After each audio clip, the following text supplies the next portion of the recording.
Já precisou de suporte na lavoura? Eu já.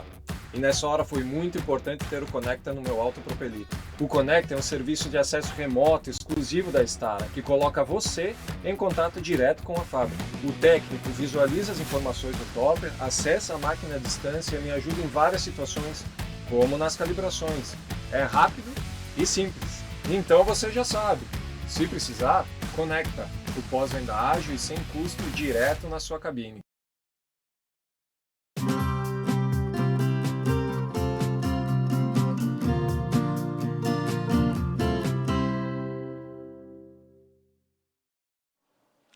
A quinta-feira foi positiva para as cotações da soja na Bolsa de Chicago. Depois das pequenas baixas que foram registradas nos últimos dias, o mercado reagiu, vem se recuperando e fechou o dia com altas de mais de 13 a 14 pontos nos principais contratos. Uma série de fatores foram observados durante esse pregão, resultando, portanto, nesse fechamento positivo. E é sobre eles que a gente vai conversar agora com o seu Ginaldo de Souza, que é diretor-geral do Grupo Laboro e já está conosco nessa tarde de quinta-feira. Seu Ginaldo, boa tarde, seja bem-vindo, é um prazer recebê-lo.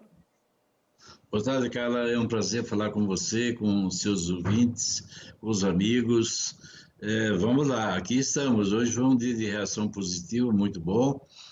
Ontem o mercado buscou uma certa consolidação, mostrou que, você viu que a queda de ontem, quando o mercado rompeu os 11,50, os fundos pararam de vender, apareceram compras e o mercado acabou fechando acima dos 11,50 ligeiramente. À noite o mercado trabalhou um pouco, vamos dizer, nessa faixa e hoje, durante o dia, começou a reagir, trabalhou, as vendas semanais vieram, não foram vendas boas, 406 mil toneladas aí, números redondos para a soja, que tinha uma expectativa de 400 a 1 milhão e 100, quer dizer, veio do lado de baixo, quase no negativo, mas mesmo assim o mercado reagiu. Mas o mercado reagiu, eu diria, tem fatores fundamentais que influenciaram nisso tudo. Questões do clima na América do Sul, você tem aí, eles tiraram um pouco as chuvas do Rio Grande do Sul, colocaram mais chuvas lá para, vamos dizer, o Sudeste, principalmente Minas Gerais, e tiraram mais chuvas da Argentina. Isso é um fator fundamental muito importante. Uma outra coisa, porque sabemos perfeitamente que as condições dos estoques mundiais não permitem qualquer quebra na safra da América do Sul. Isso é um fato. Muito bem. Além disso, nós temos também a questão do dólar caindo lá fora, o dólar abaixo na faixa de 90 centavos, 90 contra uma cesta de outras moedas, que é o famoso dólar index, que já chegou a 102, hoje está 90, 90 quebradinho. Ele fez um target price de 88, e se ele chegar a 88, isso é muito bom para as commodities, levanta os preços das commodities e também ajuda aqui no Brasil numa coisa, a derrubar o dólar.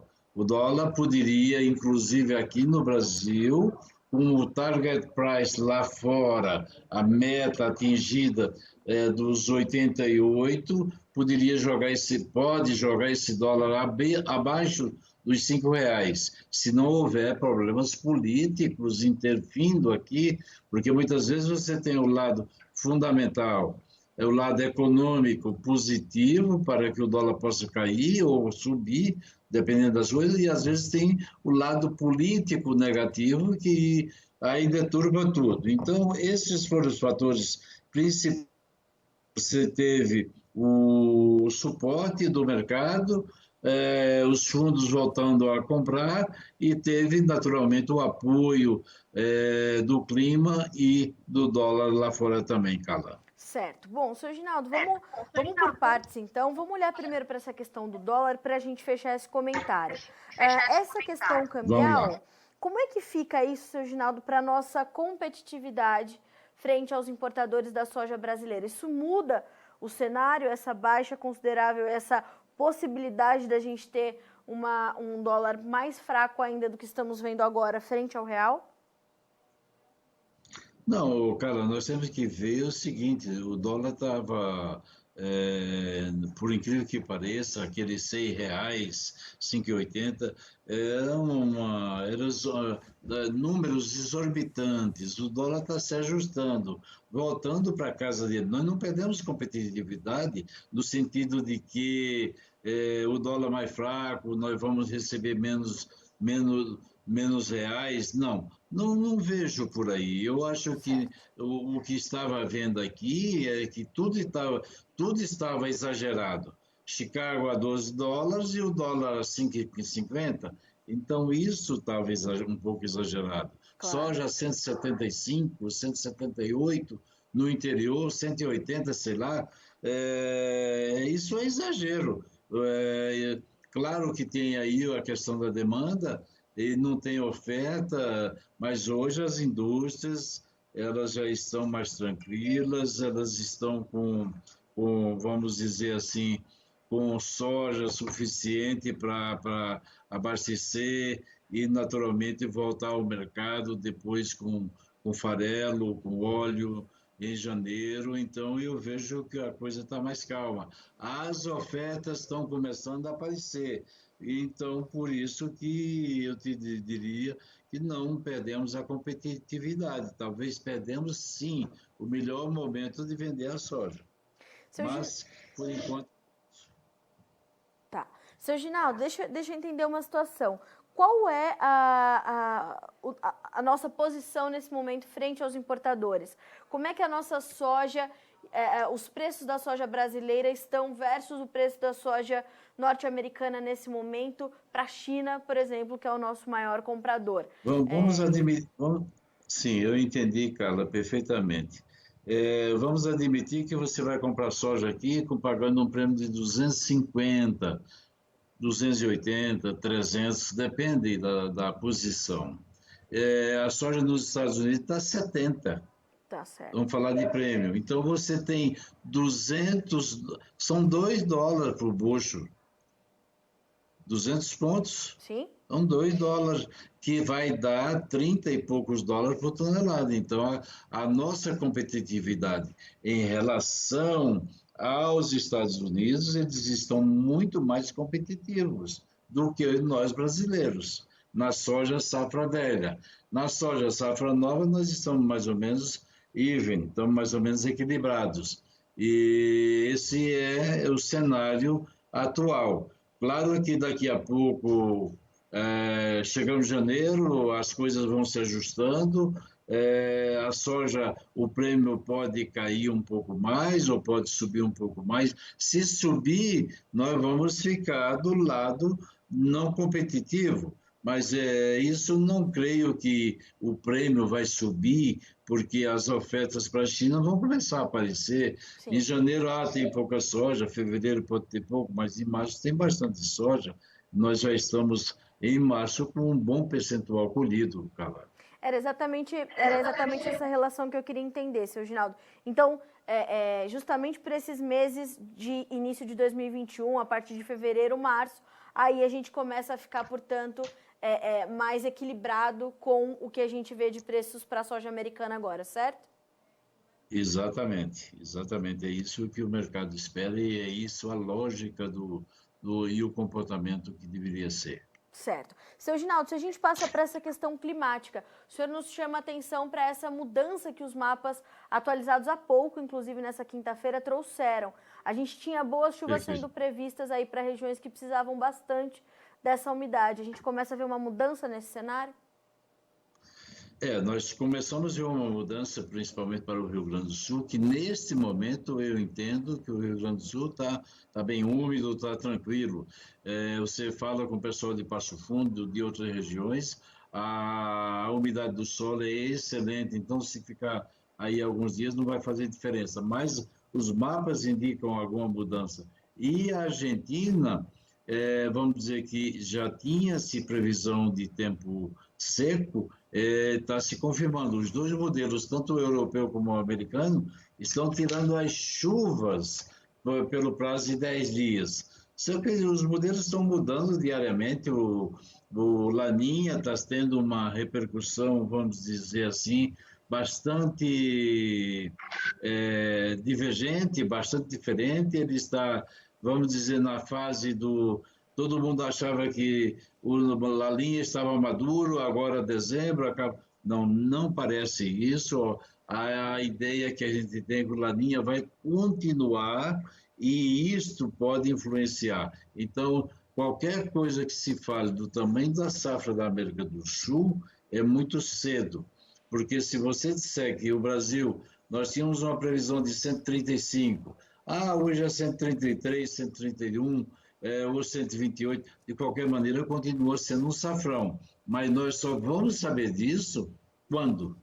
Então, possivelmente em janeiro, nós já teremos o trend, teremos aí uma tendência para dizer a safra é tanto, porque as chuvas vieram durante dezembro. Dezembro é um mês importantíssimo para a safra de soja, para a safra de milho também, e nós vamos ter naturalmente as repercussões sobre preços que podem subir ou podem cair, dependendo do clima, Carla. Seu Ginaldo, até lá era exatamente isso que eu queria entender. O que o senhor observa ou o que o senhor espera, o que o senhor projeta para o andamento dos preços? Uma tendência de alta ainda bastante mantida, uma tendência sustentável desses ganhos ou uma intensificação da volatilidade na Bolsa de Chicago? Vamos entender um pouco o que poderá acontecer também lá na frente. Os americanos têm um estoque, vamos dizer, previsto de 190 milhões de bushels, que é um estoque muito pequeno. Eles têm uma projeção de exportação de 2,2 bilhões de bushels. Nós sabemos que agora no relatório próximo do Supply Demand, na próxima semana, dia 10, na quinta-feira, portanto, da próxima semana, o USA vai ter que fazer ajustes, porque hoje, se você olhar, você já tem 1,940 bilhão de bushels. Para 2,2, imagina você, são 10 meses, nós temos ainda, 10 meses não, você tem aí 9 meses pela frente até se completar o ano agrícola americano, que termina em 31 de agosto. Ou seja, você tem, na realidade, 9 meses aí pela frente. Como é que vai fazer com 9 meses para exportar 300 milhões de bushels, ou seja, para vender 300 milhões de bushels? 300 milhões de bushels, nós estamos falando, não é nada. Nós estamos falando aí de 8 milhões de toneladas. 8 milhões de toneladas, será que os americanos, durante o resto, até agosto do ano que vem, vão vender 8 milhões de toneladas? Em hipótese alguma, né, Carlos?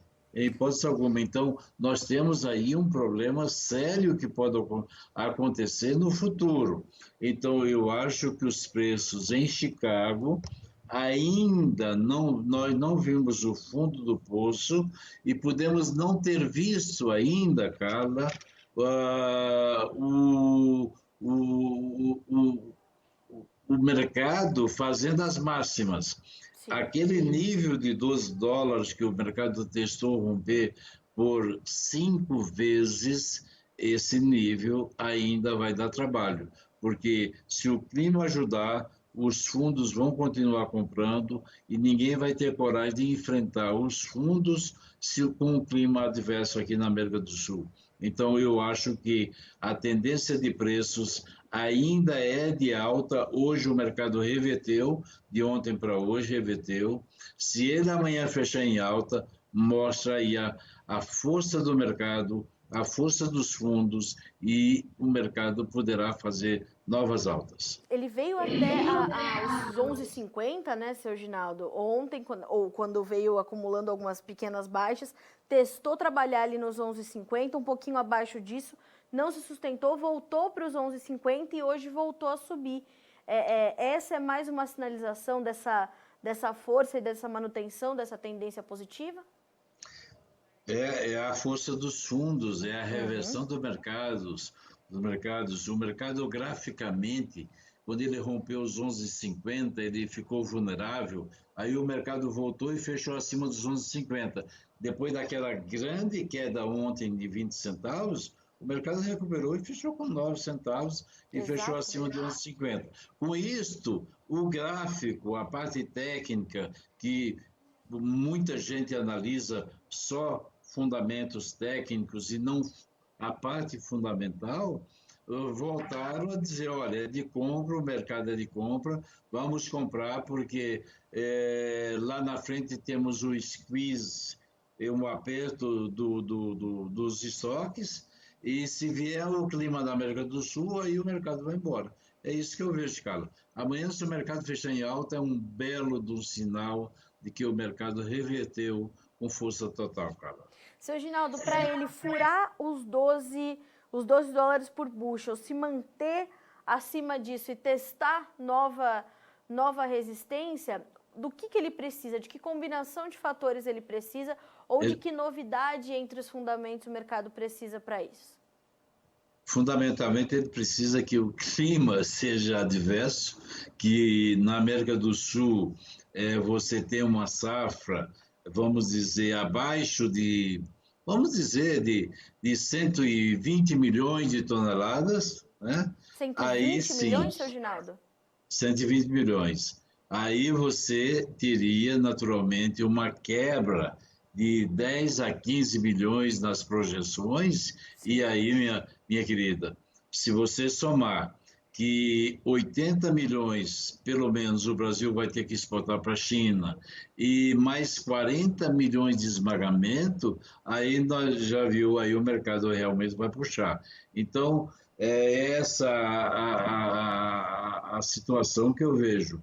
A safra da América do Sul não pode quebrar. É isso, nós estamos no fio da navalha, estamos caminhando.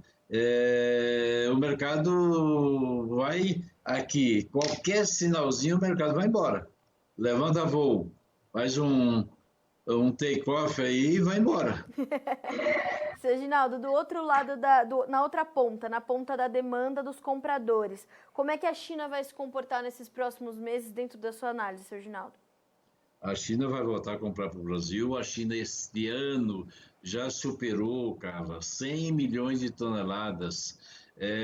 A recomposição dos estoques da China, principalmente na área da suinocultura, foi muito mais rápida do que se imaginava, do que os próprios analistas chineses imaginavam, e a demanda chinesa cresceu fortemente. Nós vimos que essa semana a China voltou a comprar arroz da Índia, coisa que ela não fazia há 20 anos. Ela está comprando alimentos onde ela pode. A estrutura, vamos dizer, de demanda da China voltou com força total. Parece que os chineses estão comendo por 2, 3 agora de novo. Isso, seu Ginaldo, a gente observa que contraria uma série de projeções que a gente via no início, não para o consumo de comida da China, mas dos chineses, né? Essa mudança nos hábitos alimentares desde o início da pandemia foi um combustível a mais para toda essa mudança dos hábitos de compra também dos chineses e das suas estratégias de segurança alimentar, né? Carla, tem uns números aí que a gente até fica, vamos dizer, pensativo. Primeiro, você pega, por exemplo, o ano passado nós tivemos na China em setembro, e nós vimos toda aquela coisa, aquela loucura, enfim, que já se conhecia, mas a China está num movimento expressivo de crescimento, e uma coisa nos chama a atenção. Enquanto o Brasil tem aí 6 milhões de infectados, a China tem 92 mil. Sim. O Brasil já temos quantos mortos? a China tem 4.600 mortos. A diferença parece que os chineses produziram o vírus, né? Não estou acusando isso, vacinaram o povo e aí soltaram o vírus, mais ou menos assim. E continuaram comendo, porque a demanda deles, aparentemente, aqueles dias fechados em casa, 30 dias, realmente deu um efeito muito positivo e eles voltaram com força total, consumindo tudo que existe pela frente. Então, cara, esse ano eles voltaram ao nível que nós já imaginávamos que teria acontecido ano passado, comprar 100 milhões de toneladas de soja, esse ano eles já compraram, e o ano que vem eles vão comprar 104, 105, você não tenha dúvida disso. E então, por isso que não pode haver quebra de soja na América do Sul. Sem dúvida. E dentro desse quadro, seu Ginaldo, que o senhor detalha aqui para a gente, como fica o andamento dos preços e dos negócios aqui para o Brasil? Já temos um bom percentual comercializado, temos soja da safra 21-22 vendida, mas o que a gente ainda tem para comercializar da safra 2020-21, seu Ginaldo? Como é que o senhor imagina que serão as estratégias de venda daqui para frente? A estratégia do saldo que existe, Carla, o produtor vai continuar comendo da mão para a boca, vendendo esporadicamente. Ele deixou de vender soja a R$ 15 mais caro do que está hoje, ou a R$ 20, dependendo de onde ele está. Ele vai seguir essa conduta dele. O dólar, na minha opinião, se lá fora o dólar romper os 90, vier para 88 e aqui não tiver nenhum problema político, o dólar vai abaixo de R$ 5. Então, Chicago pode subir, deve subir, uma coisa vai compensar a outra. A alta de Chicago talvez vai ser descompensada com a baixa do dólar. Então, o produtor está numa boa, ele está com dinheiro em caixa, está tranquilo, então ele vai naturalmente guardar essa soja e vender o ano que vem. Até eu diria que ele até faz bem, faz como o americano, não vende a soja em dezembro, porque isso é um fato. Se ele vender a soja em dezembro, ele vai pagar o imposto de renda já em janeiro. Então, o brasileiro também pode se utilizar dessa artimanha fiscal e deixar para vender sua soja lá em janeiro, quando os preços naturalmente são melhores, porque as indústrias estão voltando e vão precisar naturalmente da soja disponível para suprir suas fábricas e os clientes de farelo e óleo. Isso é a estratégia que eu vejo, é essa aí. Ele não vai vender mais soja esse ano, na minha opinião. Certo. Seu Ginaldo, o pouco remanescente que há da safra velha, o senhor vê alguma mudança efetiva no cenário ou não? Essa baixa que nós vimos, ou essa acomodação que nós vimos, melhor dizendo, das referências aí nas últimas semanas, é uma situação normal e em nada muda o cenário para o mercado brasileiro de soja? Não muda, Carla, no sentido que você possa imaginar como estamos hoje. Sim. Mas, na realidade, mudou. A soja, uma semana atrás, valia R$ 20 a mais, vamos dizer assim. Então, o produtor sabe disso e ele vai carregar esse estoque para vender em janeiro, talvez a níveis melhores, porque Chicago pode estar bem melhor e, evidentemente. Agora, o produtor não pode ficar também esperando só Chicago subir. Ele tem que sabe trabalhar, porque do outro lado também o dólar está caindo. E o dólar pode romper os R$ 5.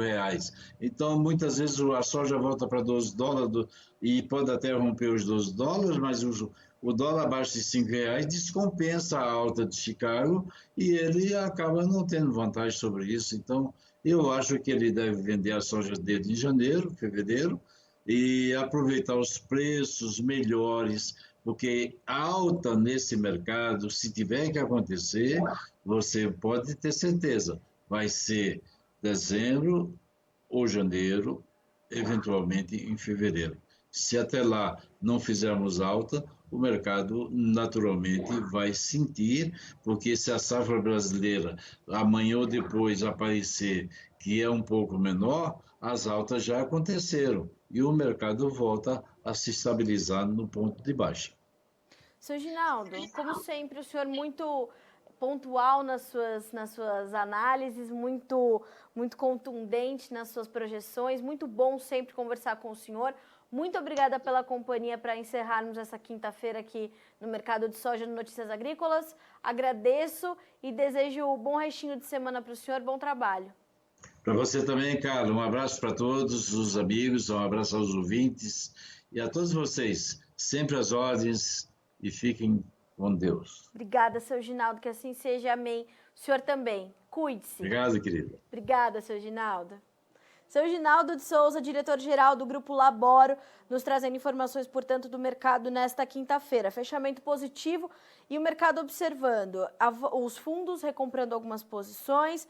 Nós temos ainda as questões climáticas na América do Sul e o que chama a atenção são mais 10 dias de previsão de tempo seco para a Argentina, que já vem sofrendo com severas adversidades climáticas. A gente sabe que a safra da Argentina, assim como aqui no Brasil, tem algumas ameaças de clima bastante severas e, como disse o seu Ginaldo, a safra da América do Sul não tem espaço para quebra, não tem espaço para perda, dada a força da demanda e os estoques extremamente ajustados nos Estados Unidos. Então, essa é uma reversão, uma recuperação do mercado lá em Chicago. Aqui para o Brasil, o que nós temos é uma acomodação dos preços em relação ao que víamos há cerca de 20 dias, 30 dias, um mês, justamente porque temos esse recuo do dólar. Hoje o dólar caiu quase 2%, veio a R$ 5,14, um patamar que não se via há muitos meses. Então nós temos essa pressão que vem do dólar, mas não muda o cenário para o produtor brasileiro, né? E na análise do seu Ginaldo, a gente vai voltar a ter vendas, a ver vendas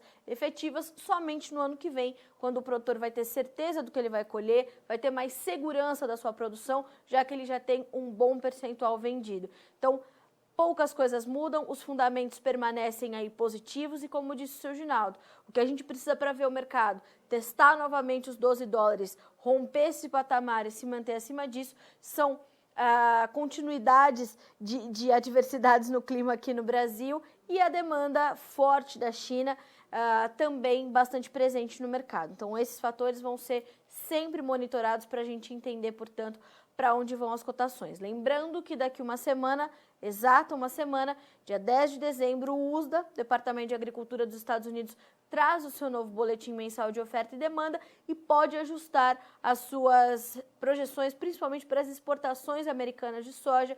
Hoje, em 59,88 milhões de toneladas, mas sabemos que disso já há mais de 83% comprometido, né? Então, nós temos essa condição também para entrar ainda na formação dos preços nos próximos dias. Vamos ver como ficaram as cotações no encerramento de hoje. Números da soja para a gente começar.